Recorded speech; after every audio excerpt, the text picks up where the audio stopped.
देखिए class 12th के board के लिए भी ये टॉपिक बहुत इंपॉर्टेंट है। ये प्रिज्म का सेक्शन है और ये जो सूत्र होता है n equal to sine A plus delta M by two upon sine A by two, जैसा कि आपको दिख रहा होगा। ये प्रिज्म से जो अपवर्तन होता है इसके लिए फार्मूला होता है ये। अब हम आपको ये बताना चाहेंगे कि आप कैसे इसको फिगर से याद कर सकते हैं और कितनी आसानी से याद कर सकते हैं। तो प्रिज्म हम बनाते हैं, प्रिज्म बना के रे डायग्राम आपको दिखाते हैं और कैसे इस डेरिवेशन पहुंचा जाता है वो आपको कॉन्सेप्ट बता रहे हैं। तो देखिए हम यहाँ पे एक प्रिज्म का फिगर बना रहे हैं। ये है हमारा एक प्रिज्म, ठीक है। ध्यान से मेरे साथ अगर आप बनाने का भी प्रयास करें तो बना सकते हैं। ये प्रिज्म हो गया, इसका नाम आप लिख दीजिए ABC। यही आपका क्या होता है, प्रिज्म कोण होता है या अपवर्तक कोण भी कहा जाता है। अब यहाँ से हम क्या कर रहे हैं कि यहाँ से आपतित से बिंदु ले रहे हैं हम यहाँ पे और यहाँ पे, ठीक है। इसको ध्यान रखिएगा, दो बिंदु हम ले रहे हैं।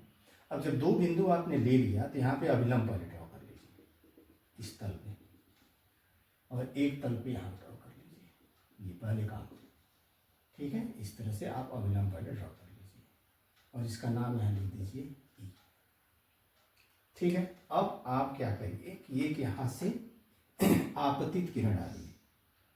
ये हो गई आपकी आपतित किरण। और जैसा आप जानते हैं कि आपतित किरण अभिलंब से जो कोण बनाती है उसी को आपतन कोण कहा जाता है। तो ये कोण हो गया आपका I, ठीक है। अगर ये माध्यम नहीं, इसका अपवर्तनांक भी मान लीजिए n है जो माना गया है। ये किरण कैसे जानी चाहिए थी, इसको सीधे ऐसे निकलनी चाहिए थी, इसको ये किरण को सीधे ऐसे निकलनी चाहिए थी। लेकिन ये पदार्थ है तो इसकी वजह से विरल से सघन, तो किरण अभिलंब की तरफ झुकेगी और ये आपकी चली जाएगी यहाँ, ठीक है। तो ये हो गई अपवर्तित किरण। इस कोण को आप मान लीजिए R, ठीक है। और यहाँ से देखिए इस किरण को जाना किधर चाहिए था, सीधे, लेकिन इधर को ना जा करके ये किधर जाएगी, इधर को जाएगी, यहाँ से इधर को निकल जाएगी। इस किरण को क्या कहते हैं, निर्गत किरण। ये R है और ये क्या कोण क्या हो जाएगा, R डैश। और ये देखिए ये अभिलंब है और ये किरण है निर्गत किरण है, तो इस किरण को नोट किया जाता है I डैश, ठीक है।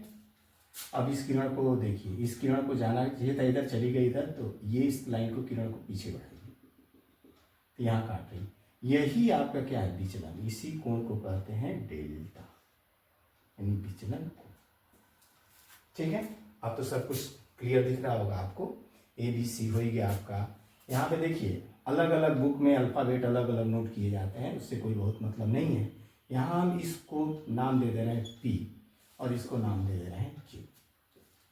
हमको मेन ये बताना है कि आपको ये फार्मूला कैसे बनता है। चूंकि अब यहाँ पे ये चीज़ें हम हो गई है, अब यहाँ देखिएगा ये कोण पूरा देखिए, ये वाला और ये जा रही इधर, तो इस वाले कोण को देखिए, कलर चेंज कर दे रहे हैं।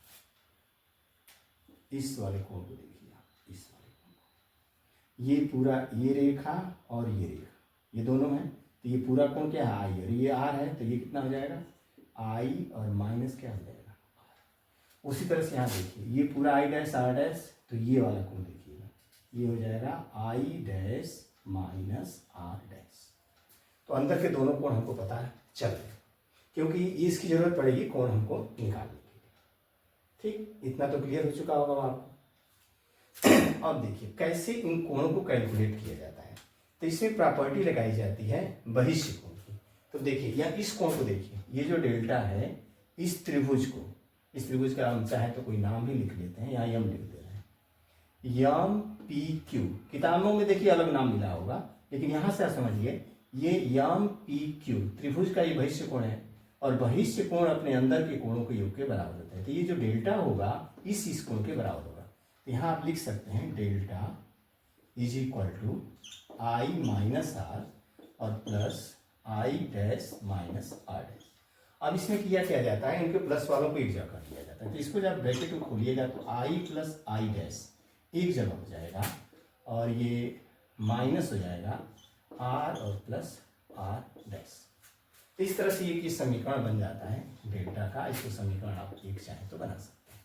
ये बहिष्य कोण से निकल जाता है। जब ये बहिष्य कोण से निकल गया, अब सेकंड देखिएगा, जब ये आपका निकल गया तो यहाँ देखिए ये R और ये R डैश, और ये ई, ये भी मिलकर 180 होते हैं।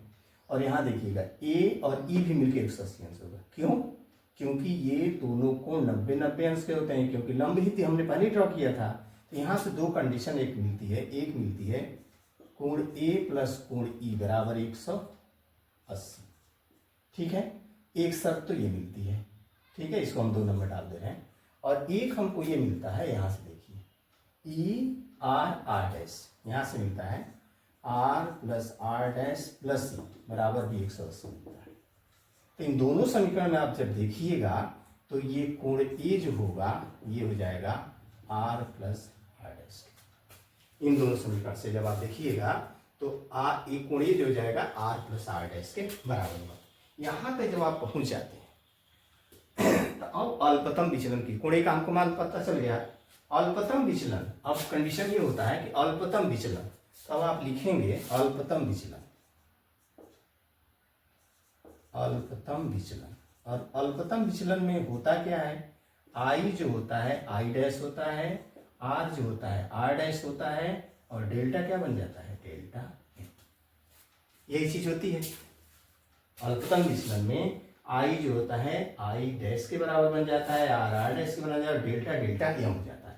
तो ये जो मान होगा जब आप इस समीकरण 1 में रखेंगे तो आपको और भी चीजें ज्ञात होना शुरू हो जाएंगी। तो अब देखिए कैसे रखेंगे आप। यहाँ देखिए जब डेल्टा है आई प्लस आई डैश है, और यहाँ पे क्या है आर प्लस आर डैश, और आर प्लस आर डैश का मान आपने ये निकाला हुआ है। तो ये जब मान इसमें आप रखिएगा, देखिए यहाँ आपका आ जाएगा डेल्टा एम, और यहाँ क्या हो जाएगा आई और प्लस आई। ठीक है, और यहाँ पे क्या हो जाएगा माइनस ए। तो ये आपका हो जाएगा यहाँ पे 2i हो जाएगा और माइनस ए। तो यहाँ से आप i का मान निकाल सकते हैं। i का मान हो जाएगा a प्लस डेल्टा एम और बाई 2। i का मान निकल गया। अब हमको चाहिए r का मान। तो r का मान देखिए, r का मान तो सीधे सीधे है कि r का मान जब 2r r plus R dash A है, यहाँ पे देखिएगा यहाँ से आपका मान निकल सकता है। तो यहाँ से आप इसके निकाल सकते हैं कोण ए बराबर आर प्लस आर, तो 2r बराबर ए, तो r बराबर क्या होगा a बाई 2। अब देखिए अब आपको r का भी मान पता चल गया है ये, और यहाँ आपको i का भी मान पता चल गया। और आपका जो स्नेल साहब थे उन्होंने क्या कहा कि जो अपवर्त नाम होता है वो होता है साइन आई बटे साइन आर। तो अब स्नेल के नियम में देखिए साइन आपको पता ही है, तो साइन यहाँ रख दीजिए, और आई की जगह आपको पता है ए प्लस डेल्टा एम बाई 2, और यहाँ क्या हो जाएगा आपका साइन ए बाई 2। तो ये आपका हो गया अपवर्त नाम का स्नेल का नियम। तो इस तरह से आप इस फार्मूले को डिराइव कर सकते हैं। अब यहीं पे एक और चीज समझ लीजिए, अगर जब ये पतला हो जाता है, जब प्रिज्म पतला, जब पतला प्रिज्म हो जाए, पतला प्रिज्म हो जाएगा ये, तो पतले प्रिज्म में क्या किया जाता है, ये जो साइन होता है ये खत्म हो जाता है। तो n इज इक्वल टू हो जाता है a plus delta M by 2, और यहाँ भी क्या हो जाता है a बाई 2।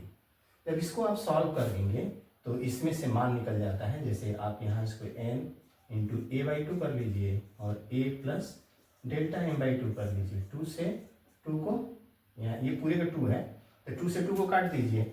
अब देखिए यहाँ n है, ये है, तो delta M is equal to आता है n माइनस 1 इंटू ए। इस तरह से पतले प्रिज्म का भी आप डेरिवेशन कर सकते हैं। फिर से देखिए, पहले तो फिगर बनाना आप सावधानी से समझ चुके होंगे। जैसे मैंने बताया, बड़ा सा एक प्रिज्म बना लीजिए, आप प्रतीत किरण डालिए, अपवर्तित, फिर निर्देश किरण निकालिए, कोणों को दिखा लीजिए। यहाँ पे जो कॉन्सेप्ट मेन ये दिखाया जाता है, देखिए ये जो आपका डेल्टा है, यहाँ पर डेल्टा, पहले इस बहिष्य कोण की प्रॉपर्टी लगाइए, बहिष्य कोण बना के एक समीकरण बना लीजिए। उसके बाद ये जो चतुर्भुज बना हुआ है ये वाला, इसमें कोण ये और ये 180 अंश एक बार होगा, क्योंकि ये कोण और ये कोण तो 90-90 के हैं ही, और चतुर्भुज के चारों कोण का योग कितना होता है 360। तो ये और ये हो जाएगा 180। और दूसरा इस त्रिभुज को देखिएगा, ये वाला त्रिभुज, जब ये त्रिभुज है ये, तो इसमें आर प्लस आर डैश, और ये भी 180 अंश होगा, क्योंकि त्रिभुज के कोणों का योग होता है 180 अंश। अब ये जब दोनों कंडीशन को आप लगाइएगा तो आपको कोण ए का मान आर प्लस आर डैश मिल जाएगा। अब अल्पतम विचलन की स्थिति में आई को आई डैश, आर को आर डैश, डेल्टा को डेल्टा एम माना जाता है, क्योंकि अल्पतम विचलन तभी होगा जब आई और आई डैश बराबर होंगे, आर और आर डैश बराबर है, और डेल्टा डेल्टा यम हो जाएगा। इन मानों को रख के आप डेल्टा एम का मान निकाल लीजिए, तो यहाँ से आई का मान निकल जाएगा। और यहाँ जो आपने आर को आर प्लस आर डैश किया हुआ है, तो आर डैश की जगह आर रख दीजिए, तो यहाँ से आपको आर का मान निकल जाएगा। फिर स्नेल का नियम लगा दीजिए। स्नेल का नियम क्या कहता है, एन इक्वल टू साइन आई बटे साइन आर, मान रख दीजिए, आपको इस अपवर्तनांक का सूत्र ज्ञात हो जाएगा। अगर प्रिज्म पतला है तो इसका मतलब साइन, जब कोई भी कोण बहुत छोटे हो तो साइन और टेन दोनों, पहले से आपको बताया कि साइन और टेन दोनों के मान कोण के बराबर हो जाता है। तो वही sine A plus delta M by two A plus delta M by two हो जाएगा, और साइन ए बाई टू के बराबर हो जाएगा। जब इसको आप सिंप्लीफाई करेंगे तो आपको मिल जाएगा delta M equal to N minus one into A. इस फार्मूले पे ज़्यादा न्यूमेरिकल पूछे जाते हैं। अगर डेरिवेशन पूछता है तो इसको, और न्यूमेरिकल पूछता है तो यहाँ से। तो इसको बढ़िया से आप चाहे तो तैयार कर सकते हैं, बोर्ड के लिए बहुत इंपॉर्टेंट है, और इस पर न्यूमेरिकल अक्सर पूछे जाते हैं, तो बी केयरफुल।